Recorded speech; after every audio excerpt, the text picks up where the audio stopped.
নতুন ভিডিওতে স্বাগতম। আমাদের গ্রুপের সব সদস্য আজকে আমরা পোল্যান্ডে, গতকালকে ছিলাম অস্ট্রিয়াতে এবং চেক রিপাবলিকে। আজকের ভিডিওতে মেসেজটা একটু ভিন্ন টাইপের একটা মেসেজ দিব।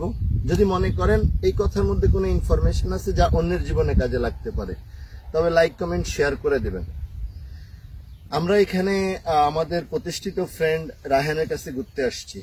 এই পর্যন্ত 10 জনের উপরে মানুষ যারা পোল্যান্ড থেকে এসে এখানে কাগজ করে এখানে চাকরি বাকরি করে ভালো আছে, ক্রোয়েশিয়া থেকে স্পেশালি। আজকের মেসেজ হচ্ছে শুধু ওই সময়টা মানে নতুন করে আসলে ধৈর্যের যে পরীক্ষা দিতে হয়, এই পরীক্ষা যারা পাস করেছে তারা ইউরোপের জীবন অন্য যে কারোর থেকে 2-3 বছর আগে থাকে। ওই স্পেনে কাগজ করেছে। স্পেনে আমি যদি ভুল না করে 3-3.5 বছর স্ট্রাগল করবার পরে আরো 10-15 লাখ টাকা দিয়ে তারপরে কাগজ করতে হয়। এটা হচ্ছে ওর অ্যাচিভমেন্ট। আর ক্রোয়েশিয়াতে সে এক নাইটও সে থাকবে না, কারণ স্বর্গ ওপারে এখানে সে কি করবে। আপনারা যারা ক্রোয়েশিয়ার ভেতরে আছেন বর্তমানে অথবা আসবেন, যদি কখনো মনে হয় আমাদেরকে একটা নক দেবেন চাকরি বাকরির ব্যাপারে। ক্রোয়েশিয়ার চাকরির বাজার এখন অনেক বড়। এভরিডে লোক চাচ্ছে। কেএফসির মতো কোম্পানিতে এই মুহূর্তে ভ্যাকেন্সি আছে, ফ্যাক্টরিতে লোক লাগে, রেস্টুরেন্টে লোক লাগে। যদি মনে হয় একবার নক দিবেন। আপনার বর্তমান চাকরিটা আপনার পছন্দ হয় না, শুধু টিআরসি পান, একটা সুন্দর ওয়েতে বের হয়ে আসুন কোম্পানি থেকে রিজাইন দিয়ে। চাকরির অভাব নাই। পোল্যান্ডের ক্রোয়েশিয়ার ভিসা নিয়ে আসছেন, কোম্পানি কাজ দেয়নি, আপনাকে রিসিভ করেনি, তারপরও ভিসাটা না মেরে ফেলে ওই ভিসাটা জীবিত থাকা অবস্থায় পোল্যান্ডে এসে কাগজ করা যায়, বৈধ হওয়া যায়।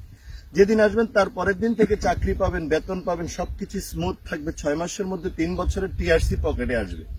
এই কথাগুলো হয়তো বিক্ষিপ্তভাবে আগের ভিডিওতে বলছি। তো আজকের ভিডিও হচ্ছে আপনারা ক্রোয়েশিয়া রিলেটেড কোনো চাকরি বাকরি, ইউরোপ রিলেটেড কোনো ইনফরমেশন, চাকরি বাকরি লাগলে বইটা দেবো এইসব মেসেজ দিবেন না। হ্যাঁ, বই দিব, কয় টাকা লাগবে, এগুলো হবে না। বই দিয়ে যাদেরকে এনেছি তারা প্রত্যেকে আমাদেরকে অনেক ভালোবাসা দিয়েছে। এখন এই পর্ববাদ তো আমাদের কাছে আপনারা যদি যোগাযোগ করেন, আসেন, আমাদের ভালো লাগবে। যদি হেল্প করতে পারি খারাপ হবে না। এই মুহূর্তে ক্রোয়েশিয়াতে ভ্যাকেন্সি আছে রেস্টুরেন্ট ওয়ার্কের জন্য, ফ্যাক্টরিতে এবং কেএফসিতে। যারা একটু চলমান ইংলিশ জানেন, রানিং টিআরসি আছে, তাদের কেএফসিতে চাকরি দেওয়ার সুযোগ আছে। আর আমাদের এই পুরো টিমের পক্ষ থেকে আমি রায়হানের কাছে কৃতজ্ঞতা জ্ঞাপন করছি। এই জন্য আপনাদেরকেও ইন্সপায়ার করছি। মুনকাওয়াবের সত্ত্বাধিকারী এই দেশে যারা থাকেন তারা চিনবেন। আমি ভুল না করলে ওদের মোর দেন 10-15 ব্রাঞ্চেস আছে ইন পোল্যান্ড। তো আমরা ওর বিজনেসের উত্তরোত্তর উন্নতি কামনা করছি। আমরা এই মাটিতে ল্যান্ড করবার মানে এই মাটি ছোবার পর থেকে এই পর্যন্ত কোনো কিছুই টের পাই নাই। রাত কখন গিয়েছে সেটাও টের পাইনি। সকালে একটু ঘুমাইছি, তারপর থেকে স্বপ্নের মধ্যে ভাসছি। পোল্যান্ড অনেক সুন্দর একটা দেশ। তো কৃতজ্ঞতা আমার সবার পক্ষ থেকে। পোল্যান্ড অনেক সুন্দর একটা দেশ। আমাদের এই ভিডিও অনেক মানুষ দেখবে, আমাদের অনেক শুভাকাঙ্ক্ষী দেখে। যদি তাদের উদ্দেশ্যে তোমার মাটি থেকে, মানে যে মাটি তোমায় অনেক কিছু দিয়েছে, তোমার জন্মের পরে, তোমার জন্মস্থানের পরে যে মাটি তোমাকে অনেক কিছু দিয়েছে, সেই মাটিতে দাঁড়িয়ে যদি আজকে অন্যদের জন্য কিছু বলার থাকে, ছোট্ট করে একটু বলো। আসসালামু আলাইকুম। আমার পরিচয় একটু আগেই দিচ্ছে আমার ফ্রেন্ড। আমি রিয়েলি প্লিজ, আমি অনেক আনন্দিত। আজকে আমার ফ্রেন্ড সার্কেলের সবাই, ওরা 8 জন 2টা গাড়ি নিয়ে ক্রোয়েশিয়া কথা বলতে বলতে আমরা এদিকে চলে আসি। তাহলে এই দৃশ্যটাও দেখেন। কিলোমিটার ড্রাইভ করে 1100 প্রায়। এখন আমরা পোল্যান্ডের একটা প্রভিন্স দিকে রওনা দিচ্ছি, আরেকটা এরিয়ার দিকে, সুন্দর এরিয়া ঘোরার জন্য। আমি তাদেরকে জানি না কতটুকু আনন্দ দিতে পারবো। ওদের চাওয়ার চেয়ে বেশি দিতে পারলে বেশি ভালো লাগবে, চাওয়ার পরিমাণ দিতে পারলেও ভালো লাগবে। আর যদি আপনাদের কারো কোনো হেল্প লাগে, আমি অদম পারি, তাহলে আমরা চেষ্টা করব।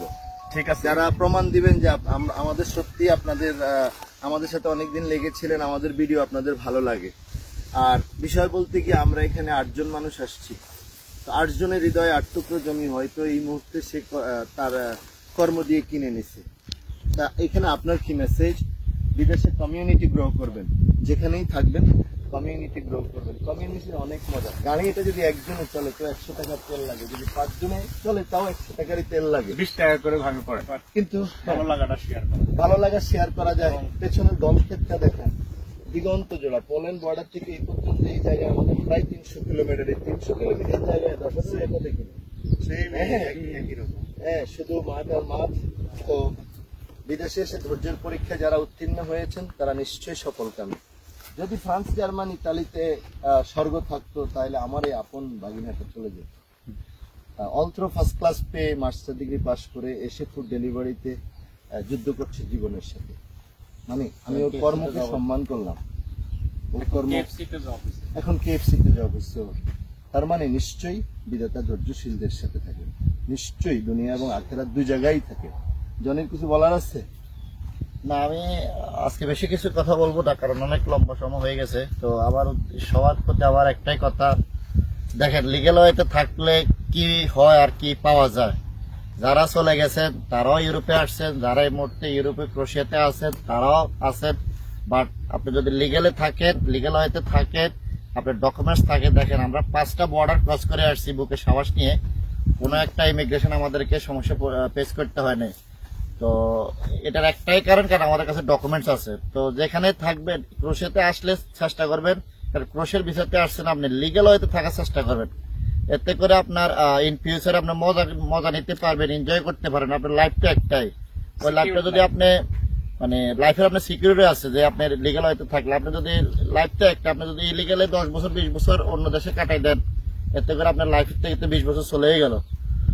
তো 2-3 মাস ক্রোশিয়াতে আসলে চাকরি না থাকলেও ট্রাই করেন, কারণ চাকরি আছে ক্রোশিয়াতে। প্রত্যেকে স্ট্রাগল করেছে। তুমি যখন স্টুডেন্ট ভিসা নিয়ে পোল্যান্ডে আসছো, শেষ ছিল না স্ট্রাগলের শেষ না নিতে পেরে ওর স্টোমাক রিলেটেড প্রবলেম হয়ে গেছে। শেষ স্ট্রাগলটা না নিতে পেরে বাংলাদেশ চলে গেছে ডিপ্রেশনে। আমার জায়গা মামা আমি কি আর যাবো না, এখানেই করে গুলাই খাই। আমি বলছি না, মেবি এরপরে কিছু ভালো আছে। তখনও পালিয়ে যায়নি। আজকে 15টা ব্যবসা বাণিজ্যের মালিক এখানে। আপনি কেমন করে উড়াল দিয়ে চলে যাবেন? আমাদের ভিডিও ম্যানরা আপনি দেখানো সফল উচিত। হবেন। হ্যাঁ, ভিডিও ম্যানরা দেখানো উচিত। হ্যাঁ, একটু আগে যে মেসেজটা দিছো, আচ্ছা, ওনার ভিসা নিয়ে আসছে, কাজ ভালো লাগে না, শিপ কাজ ভালো লাগে না, এখন ফুলেন চলে আসছে উনি প্রমাণ। জনিবের কথা তো চায় আরেকটু না, চায় না। তো যাই হোক, এটাই শেষ কথা সবার উদ্দেশ্যে, যে থাকেন লিগ্যাল ওয়েতে থাকেন, স্ট্রাগল করেন। দেখবেন আপনি যারা ক্রোশিয়াতে আছে ওদের থেকে খবর নেন, যারা 1 বছর হয়ে গেছে, 6 মাস হয়ে গেছে, অথবা মোর দেন 1 ইয়ার or 2 ইয়ার্স, আপনি ওদের থেকে খবর নেন। আর যারা আপনার বন্ধু বান্ধব মানে ক্রোশিয়াতে আসছে, ইউরোপে আসছে, ফ্রান্সে আছে, ইতালিতে আছে, তারাও ইউরোপে আছে, তারা স্বর্গে নাই, কিন্তু খবর নিয়ে দেখেন তাদের জীবনযাত্রার মান তেমন, তারা কতটুকু হ্যাপি, আর যারা ক্রোশিয়াতে আছে বা আমরা যারা কতটুকু হ্যাপি, এতটুকুই ব্যবধান বোঝানোর চেষ্টা করছি আমি। আমার একটা জিনিস মাথায় আসে না, যে টাকা খরচ করে কেন অবৈধ না, এটা depend on the person, depend on the mentality. কেন অবৈধ এই রিকোয়েস্টটা করা উচিত, আমিও করতে চাই। মানে প্লিজ অবৈধ হয়েন না। যেমন আমি আজকে সকালে ভিসা উঠছি, আমার ভিসা উঠেছি একটা, আমার ক্লায়েন্ট উঠেছি ইয়ে থেকে, নেপাল থেকে।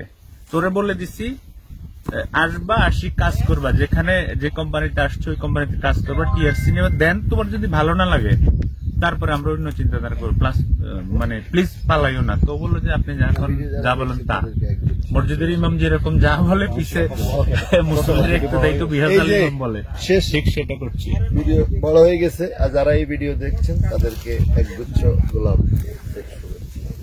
লাল ফুলের শুভেচ্ছা, লাল ফুলের শুভেচ্ছা। ভালো থাকবে। ভালো থাকবেন, আসসালামু আলাইকুম। সবাই ভালো থাকবেন। ধন্যবাদ। শেষে ভাবে করলে সুন্দর হবে। ইয়েস, থ্যাংক ইউ মা।